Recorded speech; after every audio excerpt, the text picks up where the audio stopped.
Alright, so this is going to be another video on solving rational equations, okay? Now this time I actually put an x in the numerator of one of the rational expressions that we're adding over here, just to kind of make it a little bit harder to do. So first thing that we're going to do, just like we were doing before, we're going to simplify everything as much as possible first. So I'm going to factor this x squared minus 9x plus 20 here.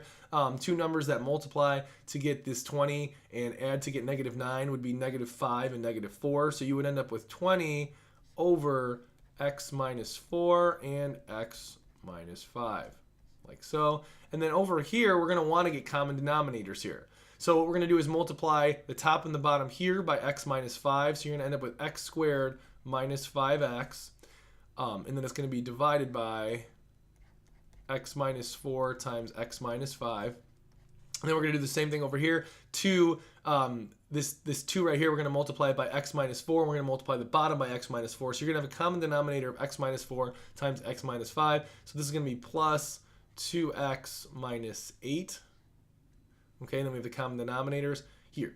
Okay, next thing that we're going to do is we are going to multiply both sides by this x minus 4 times x minus 5. So it's basically going to cancel out on both sides. So you're going to end up with 20 is equal to x squared. Now over here we have this negative 5x and positive 2x. So we're just going to write negative 3x minus 8. Okay, the denominators both canceled because I multiplied both sides by x minus 4 times x minus 5. So those all canceled out. Okay, if you notice here we have a quadratic equation. Now we should know how to solve quadratic equations a number of ways. If you want to use quadratic formula, if you could factor it, then I would factor it. If you want to graph it, however you want to do it, basically we got to solve this quadratic equation. The first step when solving it, let's just say we're going to do it with factoring.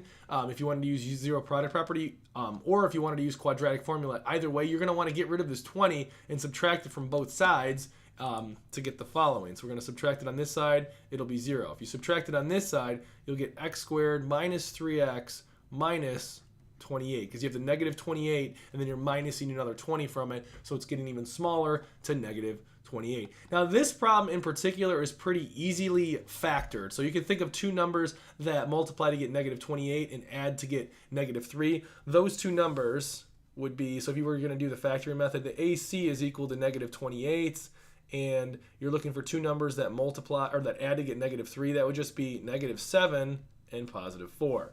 Okay, so you can basically factor it that way. So you should end up with x minus 7 times x plus 4. Okay, now this is set equal to 0. So now what we're going to need is zero product property to solve this. So that's what we're going to do. We're going to set this x minus 7 equal to 0, and we're going to set the x plus 4 equal to 0.